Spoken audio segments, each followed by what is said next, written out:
네, 선생님을 반갑습니다. 인사드리겠습니다. 저는 KSB 한국 원격 평생교육의 정태용 부원장입니다. 반갑습니다.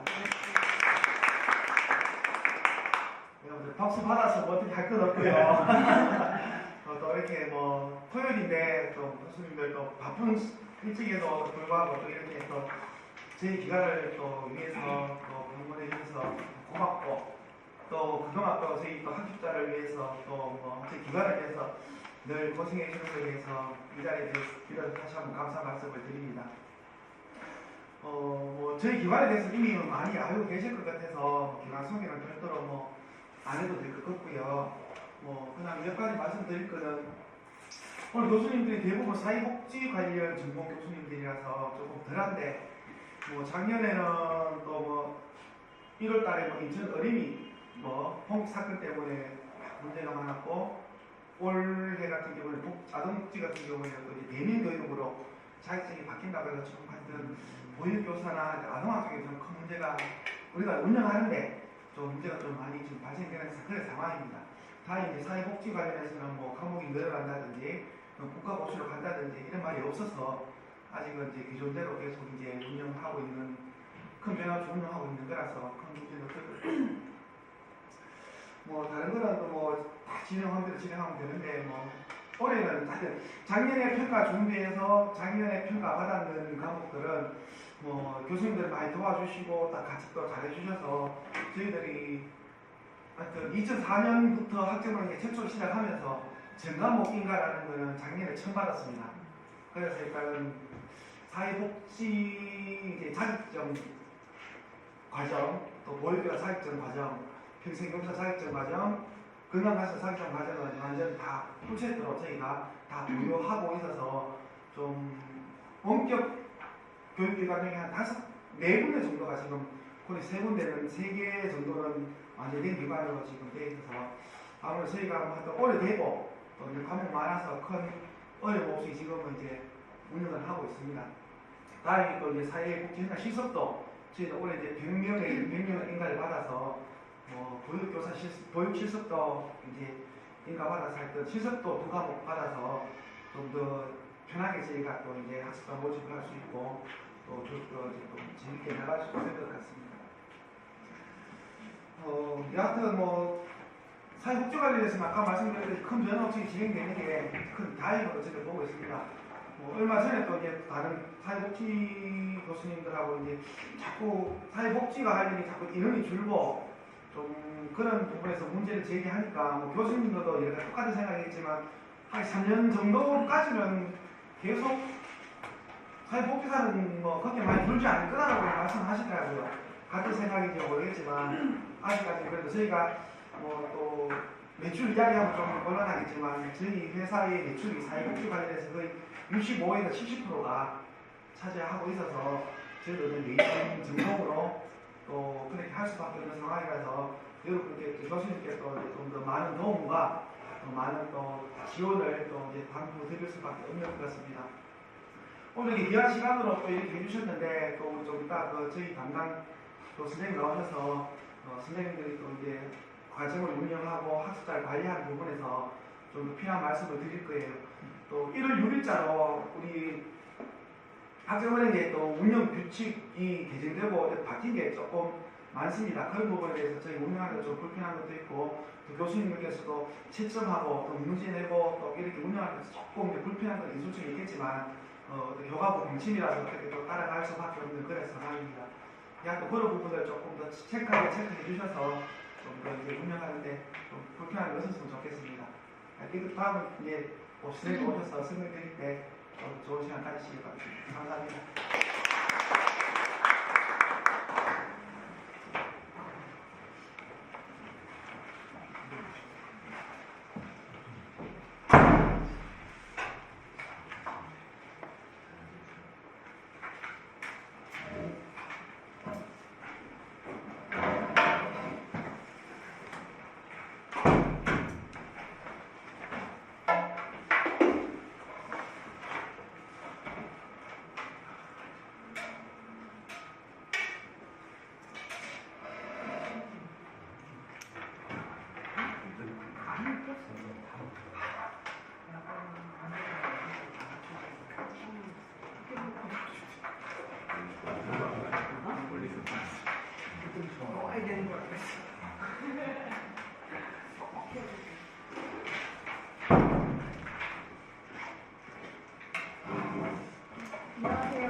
많으실 텐데 저는 기업장 김주리라고 합니다. 처음 뵙겠습니다. 일단 앞서서 저희 원장님이 회사 소개 간단하게 해주셨을 거라는데 일단 제목은 여기 써있는 거 다 좋아서 오리엔테이션인데요. 제가 지금부터 안내해드릴 내용은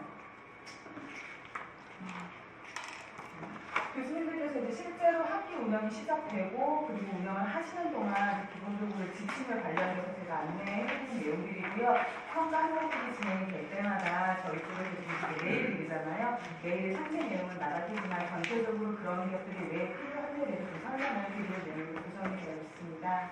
학사관리 교수님이 교수님들의 주요 역할에 대한 안내를 드리겠습니다. 순서는 학사관리 지침에 대한 안내, 그리고 교수님들의 주요 역할, 그리고 그 역할에 따른 LMS상의 가이드, 그 다음에 그 별도로 이제 참고하실 수 있는 별처럼 자료도 구성이 되어 있고요.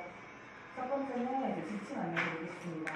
보통 이제 원격교육원에서는 교수님들이 두 가지 그룹으로 나뉘게 되는데요. 동영상을 촬영하고 또 전체적인 강의에 대한 계획을 하시는 개발 교감사분이라고 합니다. 그래서 저희 쪽에서는 보통 개발하시는 교수님들, 그러니까 개발 교수님께서 주교수님이 되시는 경우가 대부분이고요. 혹여라도 조금 산화정이 생기셔서 개발은 하셨지만 운영이 못 하시는 경우에 개발은 안 하시는 운영 교수님께서 주 교수님이 되시기도 하십니다. 그런 경우는 그렇게 많지는 않고요. 그래서 그런 콘텐츠를 개발 또는 촬영한 교수님들을 개발 교감사라고 하고요. 두 번째는 개발은 안 하시지만 전체적인 평가 항목들에 대한 지도 판단 그리고 채점, 관리를 하시는 운영교감사분들이 되시겠습니다. 근데 이 개발교감사와 운영교감사의 자격 조건은 현재까지는 이제 자격 기준이 동일합니다. 보시는 것처럼 대학을 이제 졸업하신 분들 그리고 대학이 아니더라도 전문대학 2년자를 그러니까 전문학사를 취득하신 교수님들 부분 다 하실 수 있으신데요. 현재 이제 기본적인 조건은 조교수 자격 기준 이상을 갖추시게 됩니다. 조교수 자격 이상이라고 하면 연구실적 연수 2년, 교육경력 연수 2년, 총 4년인데요.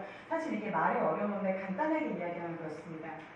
대학을 졸업을 하시고 석사 과정을 마치시고 석사 실효가 아니라 석사 학위를 취득을 하신 경우에 연구실적 연수 2년이 채워지시게 되는 거고요. 그 학위를 취득하신 이후에 교육 경력 연수, 강의 경력입니다. 이 강의 경력 연수 2년이 더해서 4년이 되게 되면 조교수 자격을 가지실 수 있으십니다. 근데 예를 들어서 그 연구실적 연수가 2년이 되시지 않는 경우가 있어요. 보통 이제 학위를 수여받지는 못하시고 시간이 좀 없으시거나 하셔서 과정만 마치신 수료이신 경우에는 그 2년 또는 2년 반 과정일 텐데요. 그 전체적인 과정의 70%만 환산을 하게 됩니다.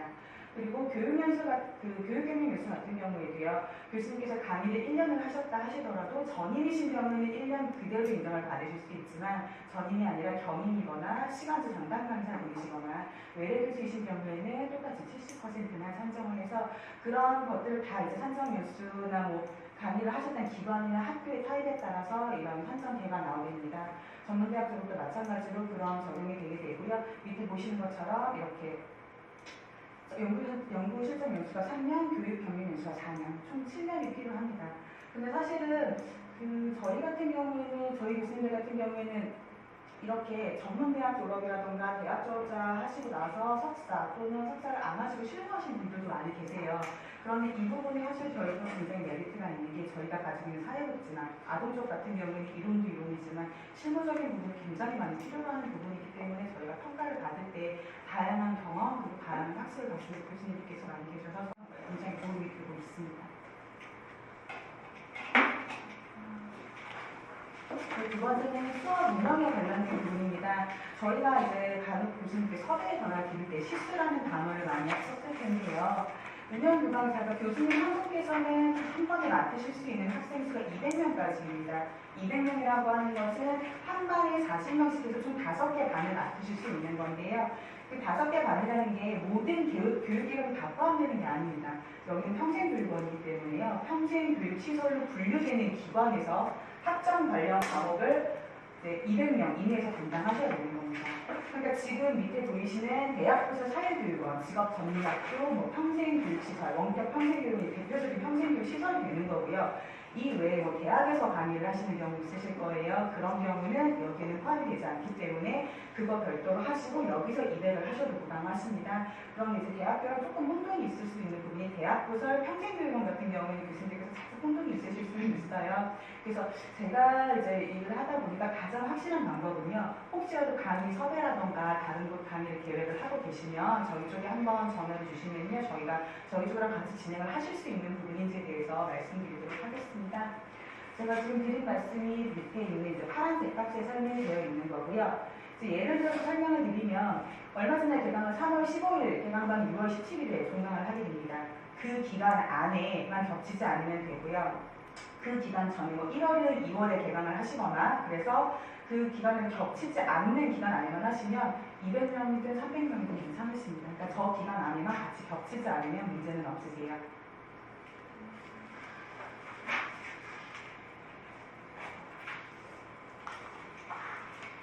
다음은 과목별 평가 유전이 성적 분포도 부분입니다. 작년하고 올해하고 조금 변경된 부분이 있습니다.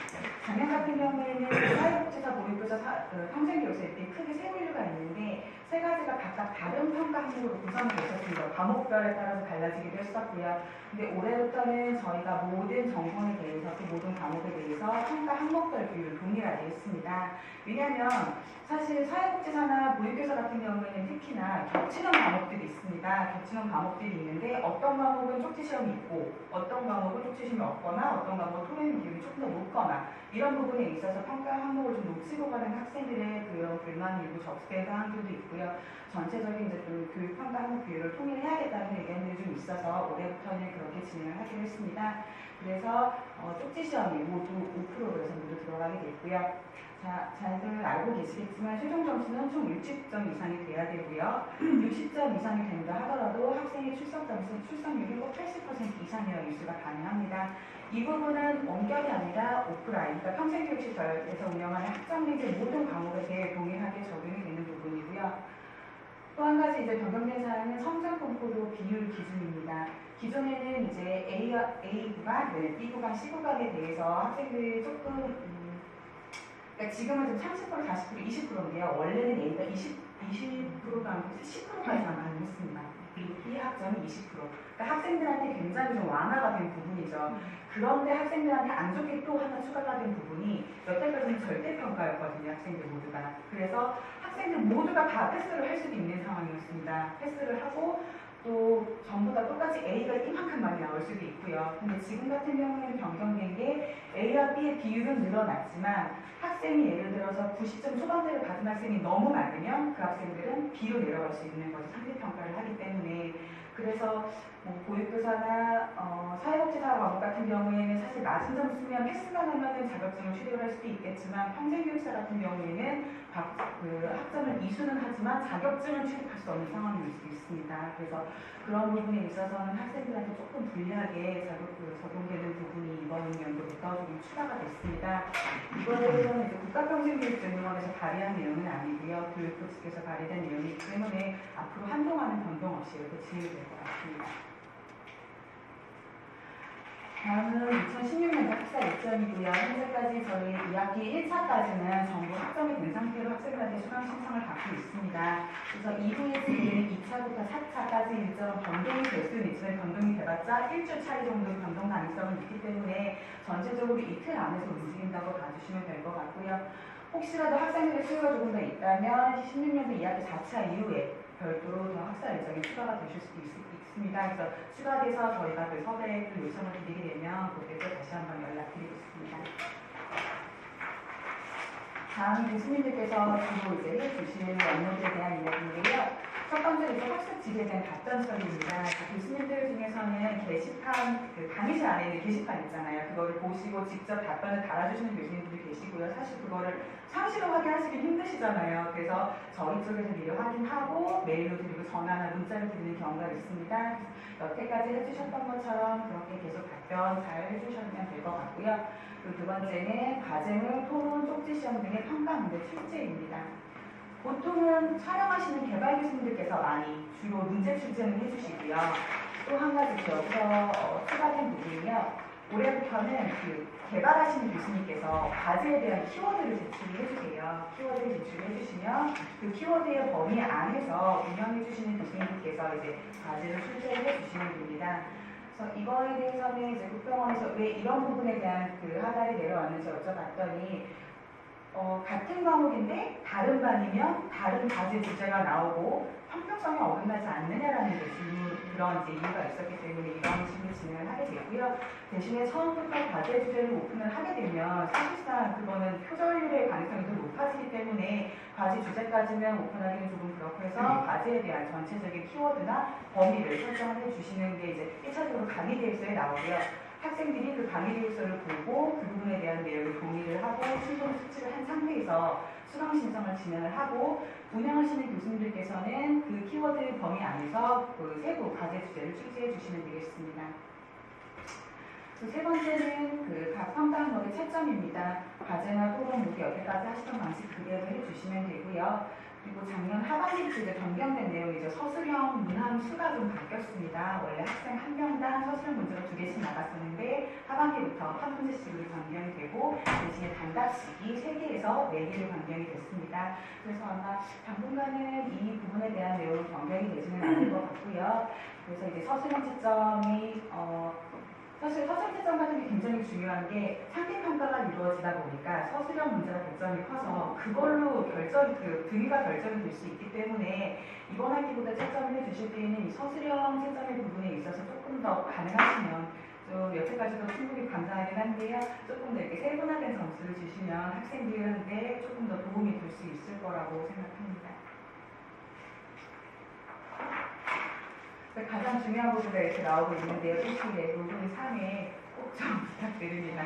이게 사실은 크게 의미가 없을 수도 있는데요. 원격은 아무래도 대면 교육이 아니기 때문에 국병원에서 믿을 수 있는 그 데이터를 원합니다. 그래서 그걸로 교수님께서 이 아이디로 어느 아이디로 언제 어느 메뉴에 접속했는지에 대한 로그를 저희가 의무적으로 보관하도록 하고 있습니다. 그래서 이제 교수님 바쁘시면 어쩔 수 없는데요. 가능하시면 시간 되실 때 한 번씩 접속해 주시면 감사할 것 같고요.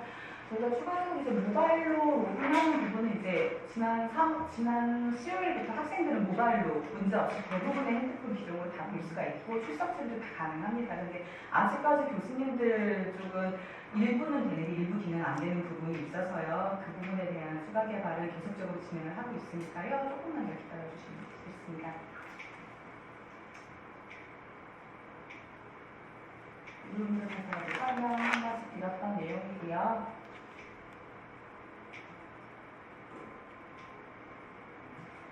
지금 앞전에서 말씀드렸던 성적 분포에 대해서 과제 채점해 주실 때 성적 분포 보실 수 있으시잖아요. 채점하실 때 보고 참고해 주시면 되고요.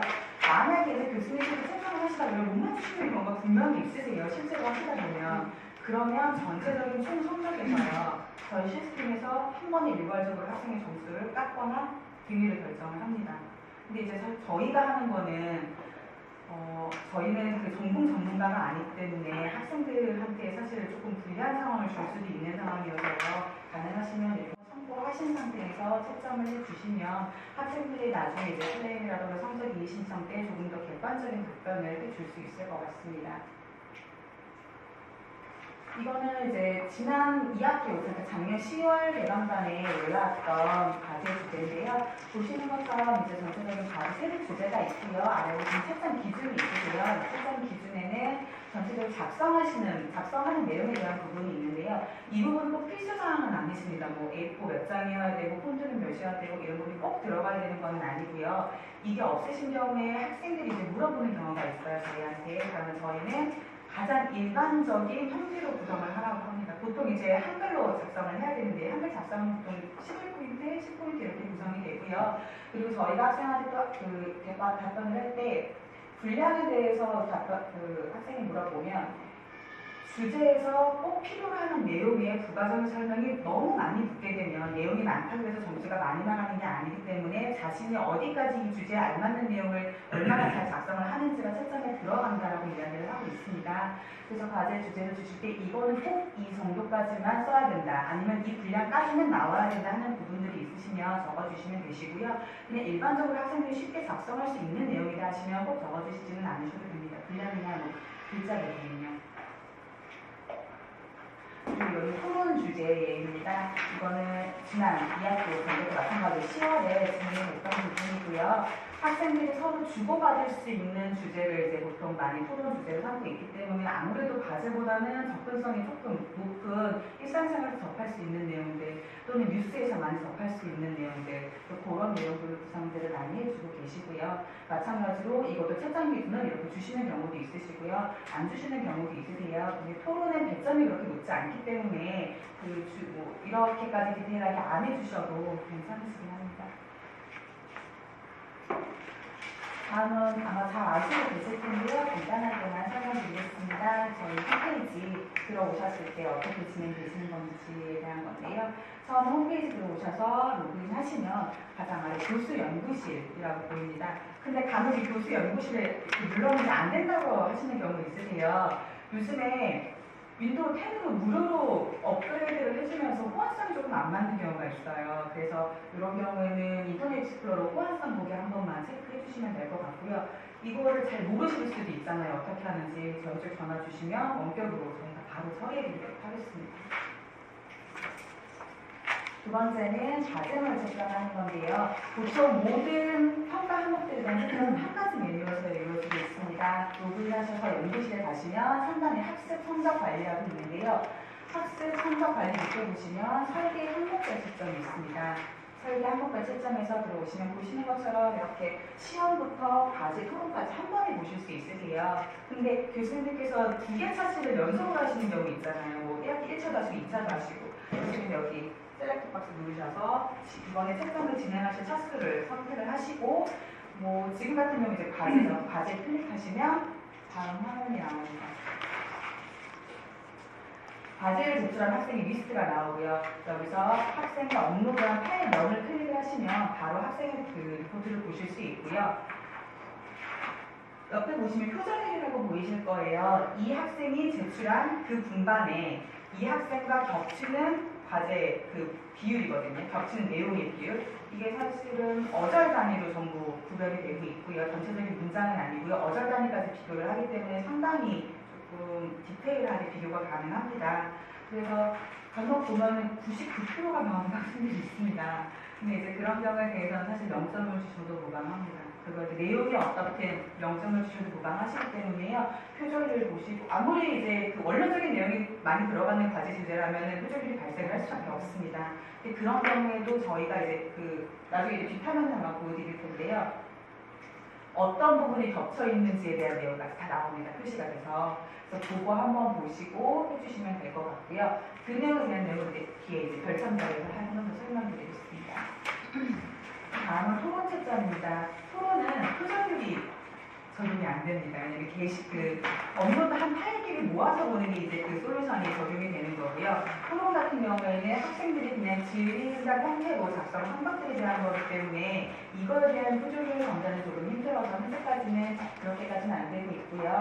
아까 강의 처음에 시작하셨던 것처럼 그 과제 채점 시작하셨던 것처럼 토론도 마찬가지로 여기서 차수 선택하시고 과목 보시고 토론 클릭을 하시게 되면 과제랑 똑같이 토론을 작성한 학생들이 보이게 됩니다. 제목을 누르시면 학생들의 글을 보실 수가 있고요. 옆에다가 점수 이렇게 주시면 되겠습니다. 근데 이제 토론 채점을 하다 보면 이렇게 채점하시면 이렇게 점수를 하다 보면 여기다 100분위 점수 써주시면 되거든요. 근데 원래 토론 점수 10점 만점에서 써주시는 경우가 있으세요. 이거 써주실 때 꼭 100분위 점수를 기입을 해주시면 되고요.